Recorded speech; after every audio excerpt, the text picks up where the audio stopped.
प्रिय विद्यार्थियों, एक बार पुनः कोरोना के कारण क्लासरूम स्टडी बंद हो गई है और पहले की तरह ऑनलाइन क्लासेज का प्रावधान किया गया है। सरकार की इच्छा है, सरकार का यह उद्देश्य है, लक्ष्य है कि आप सभी विद्यार्थियों का घर बैठे पाठ्यक्रम पूरा हो सके। इसलिए हम पुनः ऑनलाइन कक्षा में आज मिल रहे हैं। आप सभी का स्वागत है। हमने पहले जो काम किया था ऑनलाइन कक्षा पे, जो भी पाठ्यक्रम हमारा हुआ था, वो हमने विद्यार्थियों पूर्वी समस्या तक हमने किया था। लेकिन जब हम क्लासरूम में मिले ऑनलाइन कक्षाओं के बाद में, तो आप सभी ने यह इच्छा जाहिर की कि जो टॉपिक ऑनलाइन करवाए गए हैं वो क्लासरूम में भी करवाए जाएं। हमारा उद्देश्य जो हम पढ़ा रहे हैं आपकी समझ में आना चाहिए, और यदि आप पुनः कोई टॉपिक या कुछ करना चाहते हैं तो उसको ध्यान में रखते हुए वो हमने आपको बहुत सारे टॉपिक रिवीजन करवाए क्लासरूम के अंदर। अभी जो टॉपिक आज हम ले रहे हैं वो है साम्राज्यवाद। साम्राज्यवाद आप जानते हैं, यूरोपीय देश साम्राज्यवाद की दौड़ में थे अधिकांश, यदि जापान आदि को छोड़ दें तो। और एशिया और अफ्रीका में अपना वो साम्राज्यवाद का प्रचार प्रसार कर रहे थे। प्रचार की बजाय प्रसार कहें। ये जो साम्राज्यवाद आधुनिक विश्व इतिहास की एक महत्वपूर्ण घटना माना जाता है। आधुनिक यूरोपीय साम्राज्यवाद के इतिहास को दो भागों में विभक्त किया जा सकता है। पहला तो जो उनका प्राचीन साम्राज्यवाद, और दूसरा नवीन साम्राज्यवाद। प्राचीन साम्राज्यवाद के युग का प्रारंभ 15वीं शताब्दी से हुआ। इस शताब्दी से पूर्व किसी भी यूरोपियन देश ने यूरोप के बाहर अपना उपनिवेश स्थापित नहीं किया। 15वीं शताब्दी के अंतिम वर्षों में स्पेन तथा पुर्तगाल वासियों ने कई देशों में नई खोज की और यूरोपियन देशों ने वहां अपने उपनिवेश स्थापित कर लिए। तो ये तो उपनिवेश का जो साम्राज्यवाद है उसका पहला स्वरूप है, जिसको मैंने अभी प्राचीन कहा। प्राचीन में यदि आपको कन्फ्यूजन हो तो आप इसको साम्राज्यवाद का प्रथम भाग मान सकते हैं। फिर पूर्वी देशों से भी उन्होंने अपने व्यापारिक संबंध स्थापित कर लिए, जैसे भारत, चीन। इस समय यूरोपियन देशों का मुख्य उद्देश्य उपनिवेशों से व्यापारिक लाभ प्राप्त करना, अधिकाधिक लाभ प्राप्त करना था। अमेरिका के स्वतंत्रता संग्राम ने प्राचीन साम्राज्यवाद को गहरा धक्का पहुंचाया। आप जानते हैं, हमने अमेरिका का जब स्वतंत्रता संग्राम किया था तो उसमें यह बातें आई थी कि यूरोपीय देशों ने वहाँ पर अपने उपनिवेश स्थापित कर लिए थे। लेकिन 18वीं शताब्दी के अंत में अमेरिकन्स ने इन यूरोपीय शक्तियों से अपने आप को मुक्त करवा लिया और अमेरिका स्वतंत्र हो गया। नवीन साम्राज्यवाद का प्रारंभ 1871 से माना जाता है। इस समय औद्योगिक क्रांति के कारण विशाल पैमाने पर उत्पादन होने लगा था। विद्यार्थियों, ये हम पढ़ चुके हैं। इसीलिए सभी देश अपने अतिरिक्त उत्पादन की खपत के लिए और कच्चे माल को प्राप्त करने हेतु नए नए बाजारों की तलाश कर रहे थे। इस प्रकार 1870 के पश्चात नवीन साम्राज्यवाद का उत्कर्ष होता है।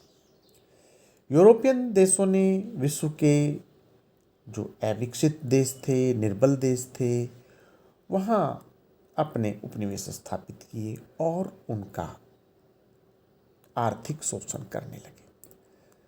साम्राज्यवादी देशों के द्वारा उपनिवेशों के आर्थिक शोषण को ही आर्थिक साम्राज्यवाद के नाम से पुकारा जाता है।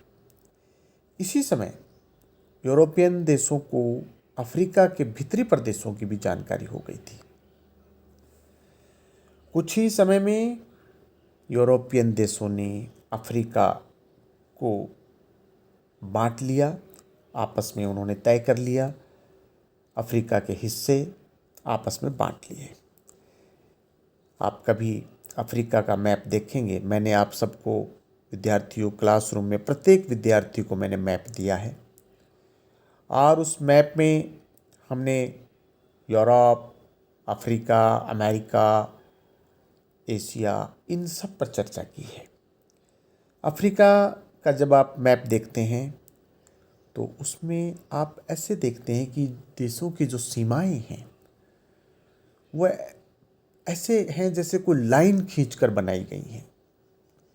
बिल्कुल ठीक है, लाइन खींचकर ही बनाई गई है। यूरोपियंस ने टेबल पर बैठ कर के मैप लेकर के ये तय कर लिया कि ये सीमाएं रहेंगी और वो सीधी, जैसे तो कोई आयत है, कोई चतुर्भुज है, इस प्रकार से आप उन देशों को देखते हैं।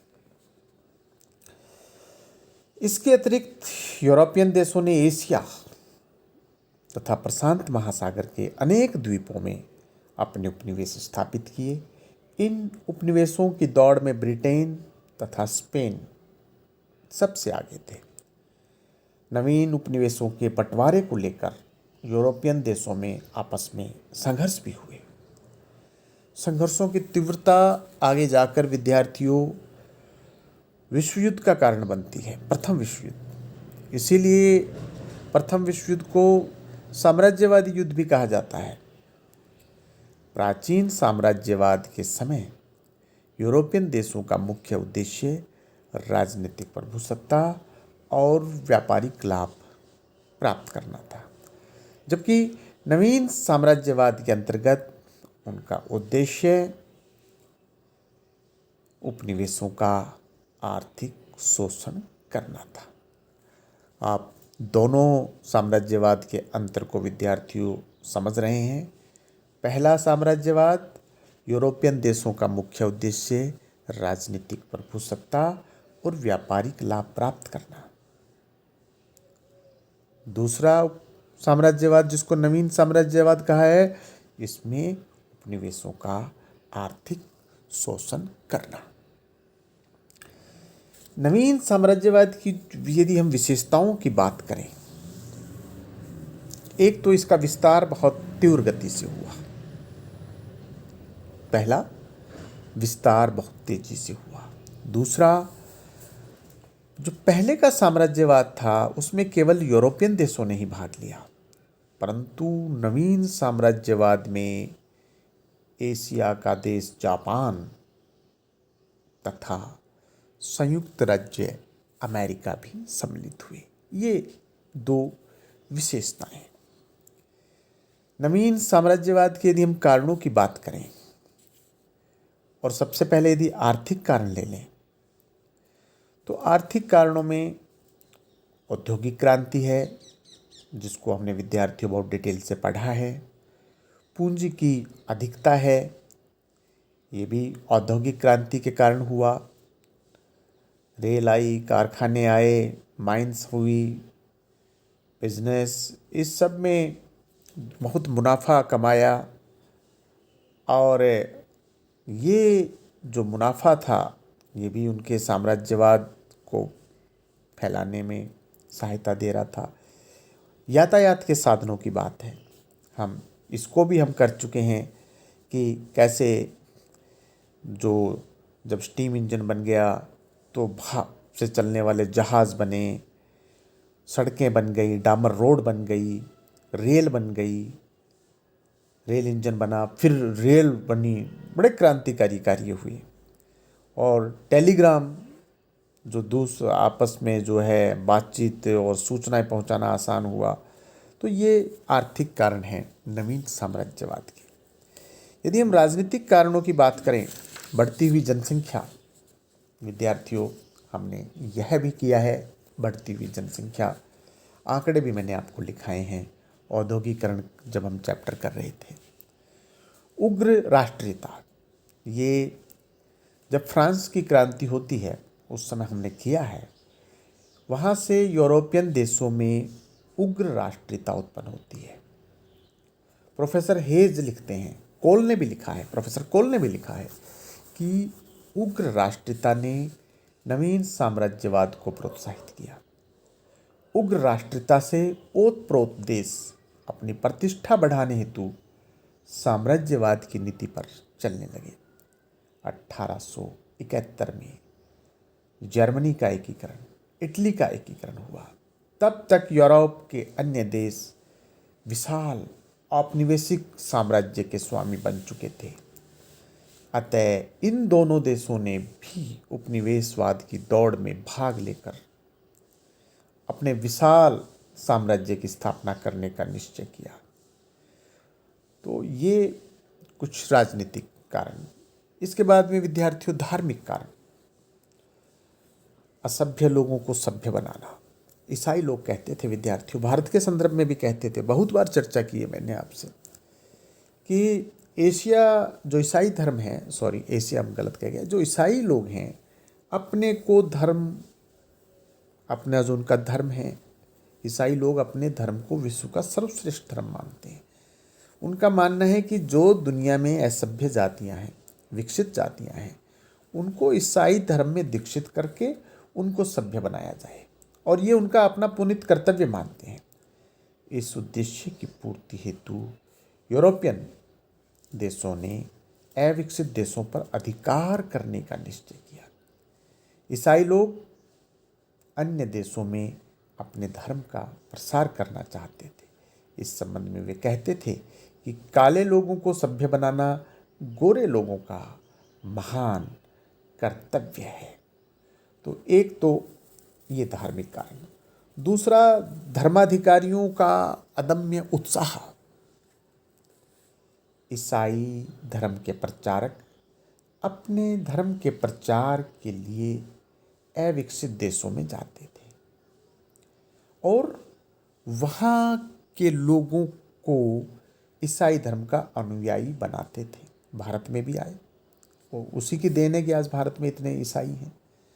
धर्माधिकारी नवीन उपनिवेशों की स्थापना से प्रसन्न थे, क्योंकि उनको अपने धर्म के प्रचार के लिए नई जगह उपलब्ध हो रही थी, नए क्षेत्र मिल रहे थे। ये धर्माधिकारी अपने देश की सरकार से उनकी रक्षा कराने के बहाने उन पिछड़े हुए प्रदेशों पर अधिकार करने के लिए अनुरोध करते थे। इस प्रकार पादरी अपनी सरकार को प्रत्यक्ष रूप से साम्राज्यवादी नीति पर चलने के लिए प्रोत्साहित करते थे। समझ रहे हैं आप विद्यार्थियों? पादरी अपनी सरकार को प्रत्यक्ष रूप से साम्राज्यवादी नीति पर चलने के लिए प्रोत्साहित करते थे। डॉक्टर लिविंगस्टन ने ब्रिटिश सरकार को अफ्रीका में साम्राज्यवाद स्थापित करने के लिए प्रोत्साहित किया। एक ये धर्म प्रचारक थे, पादरी थे, बड़े बिशप थे लिविंगस्टन, ताकि ईसाई धर्म का प्रचार किया जा सके। जर्मन पादरी फ्रेबरी, जर्मन पादरी का नाम फ्रेबरी, FREBARY, फ्रेबरी ने साम्राज्यवाद की दिशा में, जो ईसाई धर्म के प्रचार की दिशा में, अब मतलब इनका जो कार्य है उसका भी इतिहास में जिक्र होता है। जैसे लिविंगस्टन इंग्लैंड के मामले में, फ्रेबरी जर्मन के मामले में। तो विद्यार्थियों, ये थे नवीन साम्राज्यवाद के प्रसार के कारण। उसकी मैंने आपको भूमिका बताई, उसकी विशेषताएं बताई, कारणों में 3 कारण बताए। आर्थिक कारण में बात हुई औद्योगिक क्रांति की, पूंजी की अधिकता की, यातायात के साधनों की। आर्थिक कारण के बाद बताया राजनीतिक कारण, जिसमें जनसंख्या बढ़ी, जो बढ़ी हुई जनसंख्या थी यूरोप की, और उग्र राष्ट्रीयता। फिर धार्मिक कारण की बात हुई, उसमें असभ्य लोगों को सभ्य बनाना और लिविंगस्टन और फ्लेबरी जैसे धर्माधिकारियों का जो अदम्य उत्साह है, वो इस साम्राज्यवाद के प्रसार में उनका भी योगदान है। बहुत बहुत धन्यवाद।